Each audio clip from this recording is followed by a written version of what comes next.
Hello friends, అందరికీ నమస్తే. ఎలా ఉన్నారు? బాగున్నారా? నేను కూడా చాలా బాగున్నానండి. మీరు ఎలా ఉన్నారు అనేసి తప్పకుండా కామెంట్ చేయండి. ఇంకొచ్చేసి ఈ నెలలో మా ఆయనది బర్త్డే ఉందండి. మా ఆయన బర్త్డేకి నేనే కేక్ తయారు చేద్దాం అనేసి అనుకున్నాను. కానీ నార్మల్గా క్రీమ్తో కేక్ లేకుండా కొంచెం డిఫరెంట్గా కేక్ చేద్దాం అనేసి అనుకున్నాను. డిఫరెంట్గా అంటే ఇప్పుడు కొంచెం ఎండల కాలం కదండి. ఎండల కాలం కాబట్టి ఐస్ కేక్ తయారు చేద్దాము అనేసి అనుకున్నాను. ఎండల కాలం కదా, ఐస్ కేక్ చేద్దాం అనేసి అనుకున్నాను. అది ఎందుకు అంటే ఈ నెలలో మా ఆయన బర్త్డే ఉందండి. మా ఆయన బర్త్డేకి క్రీమ్ కేక్ లేకుండా ఐస్ కేకే చేద్దాం అనేసి అనుకున్నాను. ఇంకా అందుకోసము ముందుగా అయితే ఈ పాలుతో ఐస్ క్రీమ్ అయితే చేస్తున్నానండి. ఐస్ క్రీమ్ చేసిన తర్వాత కేక్ చేయొచ్చు అన్నట్టుగా అనేది. ఇంకా పాలు అనేది ఒక 1/2 లీటర్ పాలు అయితే తీసేసుకున్నాను. ఈ ఐస్ క్రీమ్ అనేది నేను కస్టర్డ్ పౌడర్తో చేస్తున్నానండి. కస్టర్డ్ పౌడర్ అనేది ఇంట్లో ఉంటుంది కాబట్టి, అంటే కస్టర్డ్ పౌడర్తో చేసుకోవచ్చు, లేదా అంటే కార్న్ఫ్లోర్ అనేది మనకు కిరాణా షాపులలో అంత దొరుకుతూ ఉంటుందండి. కస్టర్డ్ పౌడర్ కన్నా మనము మామూలుగా కార్న్ఫ్లోర్తో అయినా కూడా చేసుకోవచ్చు. నేనైతే ఇంట్లో కస్టర్డ్ పౌడర్ అనేది తెచ్చిపెట్టేశానండి. ఇంకా ఇంట్లో అదే ఉంటుంది. ఇంకా కలర్ కూడా ఇదైతే కొంచెం ఎల్లో కలర్ వస్తుంది కదండి, మన కలర్ కూడా కొంచెం బాగా అనిపిస్తుంది అనేసి అనుకున్నాను. ఇంకా కార్న్ఫ్లోర్ అయితే వైట్ కలర్ ఉంటుంది, మళ్ళీ మనం ఫుడ్ కలర్ కలపాల్సింది ఉంటుంది. ఇంకా ఎందుకు అనేసి ఇలా అయితే అనుకున్నాను. ఇంకా 1/2 లీటర్ పాలు అనేది గిన్నెలో పోసి స్టవ్ మీద పెట్టేసిన తర్వాత ఇంకొన్ని పాలు ఒక గిన్నెలోకి తీసేసుకొని అందులోకి అనేది కస్టర్డ్ పౌడరు ఒక 4-5 స్పూన్లు అయితే తీసేసుకున్నానండి.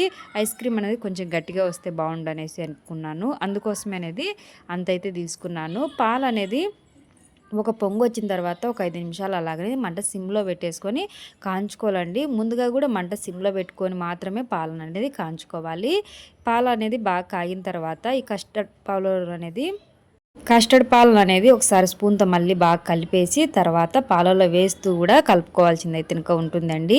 మనము కలపకుండా అలా వేసామంటే మనం కస్టర్డ్ పౌడర్ అనేది అడుగున ఉండిపోతుంది. పాలు ఒకటి మనకు పాలు పడిపోతాయి. ఇంకా కస్టర్డ్ పౌడర్ వేసినాల నుంచి కూడా పాలు వేసినాల నుంచి కూడా ఇలా కలుపుతూనే ఉండాలి. ఇలా కలుపుతూనే అనేది చూసుకుంటూ ఉండాలి. ఇలా కలుపుతూ ఉన్న తర్వాత కొంచెం దగ్గర పడుతుంది. దగ్గర పడినప్పుడు అయితే మనకు ఎంత షుగర్ కావాలనో ఆ షుగర్కు తగ్గట్టుగా, అంటే మనకు స్వీట్కి తగ్గట్టుగా చక్కెర అనేది వేసేసుకోవాలండి. సరిపడంత చక్కెర అనేది వేసేసుకొని బాగా అనేది కలిపేసుకోవాలి. కలిపేసుకున్న తర్వాత చూడండి, ఇంత దగ్గరకు వచ్చిన తర్వాత మనం స్టవ్ అనేది ఆఫ్ చేసేసుకొని ఫ్యాన్ కింద కానీ పెట్టేసామంటే ఇంకా సరిపోతుంది. ఫ్యాన్ కింద పెట్టేసిన తర్వాత అది పూర్తిగా చల్లారాలండి. పూర్తిగా చల్లారిన తర్వాత ఇంకొంచెం గట్టిగా అయింది చూడండి. ఇలా గట్టిగా అయిపోయిన తర్వాత ఫ్రిడ్జ్లో పెట్టేసుకోవాలండి. డీప్ ఫ్రిడ్జ్లో అనేది ఒక 2 గంటల సేపు అనేది డీప్ ఫ్రిడ్జ్లో అనేది పెట్టేసుకోవాలి. నేను డీప్ ఫ్రిడ్జ్లో అనేది ఒక 2 గంటలు 3 గంటల సేపు అయితే పెట్టేశానండి. మనకు 3 గంటల సేపు పెడితే ఇలా గట్టిగా అయిపోతుంది. టెంపరేచర్ అనేది పెంచి పెట్టేశానండి. అందుకోసం అనేది గట్టిగా అనేది అయిపోయింది. ఇంకా పని ఉండి నేను 2 గంటల సేపు అయితే తీయలేదండి. మళ్ళీ 3 గంటలు అట్లా టైం అయిపోయింది. ఇంకా గట్టిగా అయిపోయింది. మనకి ఇలా గట్టిగా అయినా కూడా ఏం పర్లేదండి. అది అనేది స్పూన్తో అనేది తీసేసి ఒక మిక్సీ గిన్నెలో అనేది వేసేసుకోండి.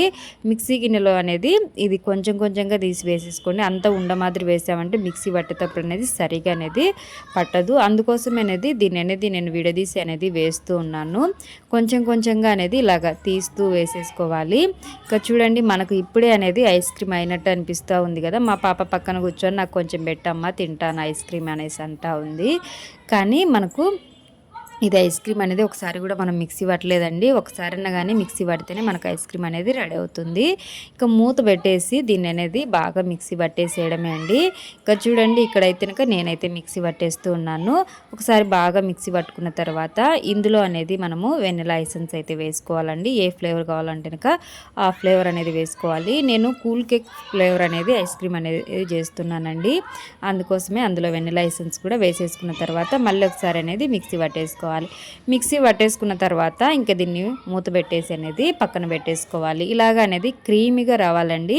ఇక మూత పెట్టేసి పక్కన పెట్టేసుకున్న తర్వాత ఒక గిన్నెలో ఒక స్పూన్ షుగర్ తీసేసుకొని అందులో కొంచెం వాటర్ వేసేసుకొని స్టవ్ మీద పెట్టేసుకోవాలండి. స్టవ్ మీద పెట్టేసుకొని స్పూన్తో అనేది కలుపుకుంటూ అనేది ఆ షుగర్ని అనేది కరిగించుకోవాలి. కరిగించుకున్న తర్వాత స్టవ్ ఆఫ్ చేసుకొని అది పూర్తిగా చల్లారాలండి. ఇక నేనైతే ఇక్కడ కేక్ చేయడానికి అయితే బ్రెడ్ అనేది ఉపయోగిస్తున్నానండి. కేక్ అయితే చేయట్లేదు. ఇక మీరు కేక్ చేసైనా కానీ దాంతో చేసుకోవచ్చు. బ్రెడ్ అనేది కొంచెం ఈజీగా ఉంటుంది ప్రాసెస్ అనేది అనుకున్నాను నేనైతే. ఇక బ్రెడ్ అనేది ఇదైతే తీసుకున్నానండి. దీనికి బ్రౌన్ పార్ట్ ఉంటుంది కదండి, అవన్నీ అనేది ఇలాగ కట్ చేసేసుకోవాలి. కట్ చేసుకున్న తర్వాత ఏ గిన్నెలో అనేది మీరు చేయాలనుకుంటున్నారో ఆ గిన్నె సైజును అయితే చూసుకోండి. నా దగ్గర అయితే కనుక ఇది ఆర్ట్ షేప్ది అనేది ఉందండి. ఇందులో అనేది అయితే కనుక నేను చేద్దామనేసి అనుకున్నాను. అందుకోసం ఆ షేప్కు తగ్గట్టుగా అనేది నేను ఇలా అనేది కట్ చేస్తూ ఉన్నానండి. మనకు కరెక్ట్గా మనం ఎలా పెట్టినామంటే కనుక అలా వచ్చేస్తుంది కదా అన్నట్టుగా నేనైతే కనుక దీనికి తగ్గట్టుగా అనేది కరెక్ట్గా చూసుకొని అనేది ఇలా అనేది కట్ చేస్తూ ఉన్నానండి.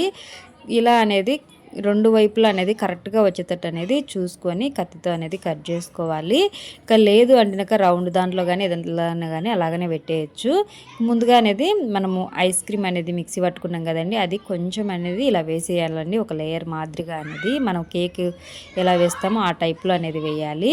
ఇక తర్వాత వచ్చేసి దానిపైన అనేది బ్రెడ్ అనేది పెట్టేయాలండి. నేను అంతగా కట్ చేసినా కూడా ఈ బ్రెడ్ సమానంగా అనేది కూర్చోట్లేదండి. అసలు ఇక జరుపుతా ఉన్నా కూడా కూర్చోట్లేదు. ఇంకా ఇట్లా కాదు అన్నట్టుగా అనేది నేను చేతిని బ్రెడ్ అనేది చిన్న చిన్న ముక్కలుగా అనేది కట్ చేస్తూ ఉన్నానండి. చిన్న చిన్న ముక్కలుగా అనేది ఇలాగ చుంచి పెడుతూ ఉన్నాను.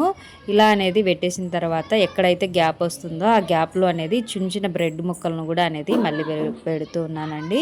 ఇక చూడండి ఇది అనేది కూడా కరెక్ట్గా ఇలా వచ్చేటట్టు అనేది చూసుకుంటూ అనేది పెడుతూ ఉన్నాను. ఎక్కడ గ్యాప్ వచ్చిన దగ్గర అనేది కూడా ఇలా చిన్న చిన్న ముక్కలుగానే చుంచేసి ఇక పెట్టేస్తూ ఉన్నాను.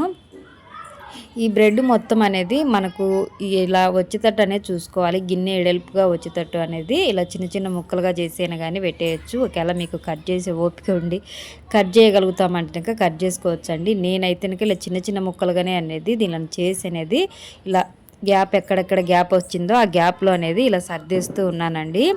ఈ గ్యాప్లో మొత్తం సర్దేసుకున్న తర్వాత దీని పైన నుంచి అనేది మనము షుగర్గా నీళ్ళు చేసుకున్నాం కదండి, అవి పూర్తిగా చల్లారాలండి. చల్లారిన తర్వాత ఇలా వేసుకోవాలి. దీనిపైన మనము ఐస్ క్రీమ్ వేసి ఫ్రిడ్జ్లో పెట్టేసినా కానీ ఈ బ్రెడ్ అనేది తడచదండి సామాన్యంగా. అందుకోసం అనేసి నేనైతే ఈ షుగర్ నీళ్ళు అనేది వేస్తున్నాను, షుగర్ సిరప్ అనేది. దీనిపైన వేసామంటే మనము దీంట్లో వెయ్యంతొలికి అనేది అంటే మనం ఐస్ క్రీమ్ దీనిపైన వేయంతొలికి అనేది బ్రెడ్ అనేది మెత్తగా అయిపోతుందండి. అందుకోసం మాత్రమే వేస్తున్నాను. దానిపై నుంచి మళ్ళీ అనేది మనము ఈ ఐస్ క్రీమ్ అనేది వేసేసుకోవాలండి. మళ్ళీ ఇది కూడా అనేది కరెక్ట్గా మొత్తం సమానంగా వచ్చేటట్టుగా అనేది చూసుకొని అనేది వేసుకోవాల్సింది అయితే కనుక ఉంటుందండి.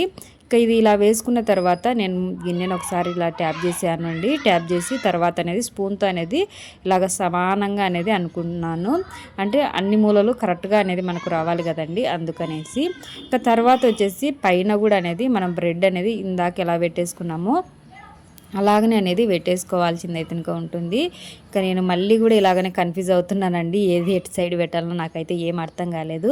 ఇక అర్థం కాక ఎలాగో ఒకలాగా అన్నట్టుగా అలా పెట్టేసి మళ్ళీ అనేది చిన్న చిన్న ముక్కలు అనేది ఇలా కట్ చేసి అనేది పెడుతూ ఉన్నానండి. ఇవి చిన్న చిన్న ముక్కలను ఇలా కట్ చేసి పెట్టేసామంటే సరిపోతుంది అనేసి అనిపించేసింది. ఇలాగనేది మళ్ళీ వేసేసిన తర్వాత మళ్ళీ షుగర్ సిరప్ అనేది దీనిపైన నుంచి అనేది వేసేసుకోవాలి. లేదు అన్నామంటే మనము ఫ్రిడ్జ్లో పెడతానే బ్రెడ్ అనేది ఇలాగే ఉండిపోతుందండి, నానదు. మనం బయటనే పెట్టేసామంటే బ్రెడ్ అంతా మొత్తం ఐస్ క్రీమ్ అలా పీల్ చేసుకుంటుంది. బయట పెట్టామంటే మనం ఫ్రిడ్జ్లో పెట్టేసామంటే గ్యారెంటీగా అలాగనే ఉంటుంది. నేను ఇంతకుముందు ఊరికే నార్మల్గా బ్రెడ్తో ఐస్ క్రీమ్ చేసుకున్నానండి. అప్పుడు అనేది అయితే నేను ఇలా వచ్చినది అయితే చూశాను. అందుకోసం అనేసి ఇప్పుడు అనేది షుగర్ సిరప్ అనేది వేసుకుంటూ ఉన్నానండి. ఇంకా చూడండి షుగర్ సిరప్ అన్నీ కూడా అనేది వేసిన తర్వాత అనేది మనకు అంతా ఒకటే లెవెల్ వచ్చింది. చూడండి బ్రెడ్ నానిపోయి ఒకటే లెవెల్గా అనేది వచ్చేసింది. ఇంకా పైన నుంచి కూడా అనేది మనము ఇంకా ఐస్ క్రీమ్ ఎంత ఉందో అనేది గిన్నె నిండుగా వచ్చేటట్టు కానీ ఉన్నంత కానీ వేసేసుకోవడమే. ఇంకా చూడండి ఇక్కడ అనేది అయితే నేనైతే ఇలా వేసేస్తూ ఉన్నాను. ఇదైతే మొత్తం అనేది కరెక్ట్గా వచ్చిందండి. గిన్నె ఎంత ఉందో ఆ గిన్నె నిండుగా అనేది ఐస్ క్రీమ్ అనేది వచ్చేసిందండి. ఇది మొత్తం అనేది ఎక్కడే కానీ ఎక్కువగా తక్కువగా వచ్చేయకుండా అనేది నీట్గా అనేది వేసేసాను. ఇలా నీట్గా అనేది వేసేసిన తర్వాత కూడా నేను దీన్ని ఇలా వేసేసిన తర్వాత దాన్ని ఒకసారి ట్యాప్ చేసి పక్కన పెట్టేసానండి. పక్కన పెట్టేసిన తర్వాత దీనిపైన అనేది బాదం పప్పులు అనేది నలగొట్టి అనేది వేసేసానండి, బాగా కనిపించాలి అనేసి. మనకు బ్రెడ్లంతా పైకి వచ్చేసిందండి. ఇలా పైకి వచ్చేసినా ఏమి కాదు. ఇక పైన నుంచి అనేది జీడిపప్పులు బాదం పప్పులు అనేది నేను ఇలా నలగొట్టి అనేది వేస్తూ ఉన్నాను. ఇలా వేసుకున్నామంటే కనుక మనకు చూడడానికి అందంగా ఉంటుంది అనేసి. అలాగనే ఎండు ద్రాక్ష ఉంటుంది కదండి, దాన్ని కూడా అనేది ఇలా చిన్న చిన్న ముక్కలుగా అనేది కట్ చేసి వేస్తూ ఉన్నాను. ఇవి ఇవి ద్రాక్షను కూడా ఇలా చిన్న చిన్న ముక్కలుగా వేసుకున్న తర్వాత దీని పైన కూడా కానీ ఇది ఫ్రూటీ ఉంటుంది కదండి, అవి అనేది కూడా ఇలా వేసేసుకోవచ్చు. అంటే కలర్ అనేది మంచిగా కానొస్తుంది కదా అన్నట్టుగా నేను ఇంట్లో ఉంటే ఇంకా వేసేసానండి. ఇవన్నీ వేసేసిన తర్వాత అనేది ఇంకా డీప్ ఫ్రిడ్జ్లో అనేది పెట్టేసుకోవడమే అండి. ఇంకా టెంపరేచర్ పెంచుకొని అనేది డీప్ ఫ్రిడ్జ్లో పెట్టేసామంటే ఇంకా మనకు ఒక 8 గంటల ఆ టైంలో అనేది రెడీ అవుతుందండి. లేకుంటే ఒక నైట్ మొత్తం వదిలేసామంటే ఇంకా నీట్గా అనేది రెడీ అవుతుంది. ఇంకా చూడండి, నేనైతే ఒక నైట్ మొత్తం పెట్టేశానండి. ఒక నైట్ మొత్తం పెట్టేసిన తర్వాత ఫుల్గా అనేది ఇది గడ్డగట్టేసింది ఐస్ క్రీమ్ అనేది. ఇలా అయిన తర్వాత ఒక గిన్నెలో అనేది చల్లనీళ్ళు తీసేసుకొని అందులో అనేది కొద్దిసేపు ఈ గిన్నెను ఇలా అనేది పెట్టేశానండి. ఇలా పెట్టేస్తేనే మనకు ఇది అనేది ఊడి అనేది వచ్చేస్తుంది. ఇలా పెట్టేసిన తర్వాత అనేది ఇంకా చూడండి, ఒక ప్లేట్ తీసేసుకొని ప్లేట్ మీద బోర్లీ చేయడమే దీన్ని గిన్నెను అనేది. ఇలా బోర్లీ చేసినామంటే కనుక మనకు ఇది అనేది ఊడి వస్తుందండి. నేనైతే ఇలా ట్యాప్ చేస్తున్నాను, ఇది తొందరగా ఊడి రావాలి అనేట్టుగా అనేది. ఇలా వేస్తూ ఉంటేనక మా ఆయన వచ్చేసి ఇలా మా ఆయన కూడా అంటూ ఉంటేనక నేను ఆయన చేయి పక్కకు దొబ్బేసి నేనే చేసేసుకున్నానండి. మనకైతే కనుక భలే వచ్చేసిందండి. నాకు ఇలా చూసి భలే సంతోషం అనిపించేసింది. ఇది ఇలాగనే చేత తీయడం ఎందుకనేసి ఒక ప్లేట్ తెచ్చేసి ప్లేట్లో బోర్లు ఇచ్చేసి గరిటెతో అనేది తిప్పేసానండి. ఇక మనకు కింద అనేది వాటర్లో పెట్టేసామని ఐస్ క్రీమ్ అనేది కరిగిందండి. అందుకోసం అనేసి అలా చేయాల్సింది వచ్చింది. దీన్ని ఒక ప్లేట్లో పెట్టేసిన తర్వాత ఒక 10 నిమిషాలు మళ్ళీ ఫ్రిడ్జ్లో పెట్టేసానండి. ఒక 10 నిమిషాల తర్వాత తీసి కనుక చూడండి, మనకైతే కనుక నీట్గా అనేది వచ్చేసిందండి. ఎక్కడే కానీ ఏం లేకుండా. ఇక కట్ చేయడానికి కూడా చాలా బాగా వచ్చిందండి. ఎప్పుడన్నా మనకు కేక్ కొనేంత లేనప్పుడు కానీ, ఒకవేళ టైం లేనప్పుడు కానీ, ఏదో ఒక టైంలో కానీ, లేదా మనమే హెల్తీగా ఇంట్లో చేసుకొని తినాలి అనుకున్నప్పుడు అయితే కనుక ఇలా అనేది చేసేసుకోవచ్చండి. చూడండి, ఇదైతే ఇంకా టేస్ట్ చాలా బాగుంది ఫ్రెండ్స్. మా ఆయన కానీ మా పాప కానీ చాలా ఇష్టంగా తిన్నారు. నాకు కూడా భలే నచ్చేసింది. టేస్ట్ అయితే అద్దిరిపోయింది. మేము ఆ కేకును అదే రోజే తినేసామండి మొత్తం అనేసి. మా ఆయన, నేను, మా పాప ఒకటేసారి అనేది తినేసాము. టేస్ట్ అయితే ఇంకా చాలా అంటే ఇంకా చాలా బాగా వచ్చేసింది. ఇలా మీ పిల్లల బర్త్డేకి ఐస్ క్రీమ్ బాగా ఇష్టం ఉన్న వాళ్ళకైతే ఇలా చేసి ఇవ్వచ్చండి. టేస్ట్ అయితే బాగుంది. మా పాప మా ఆయన అనేది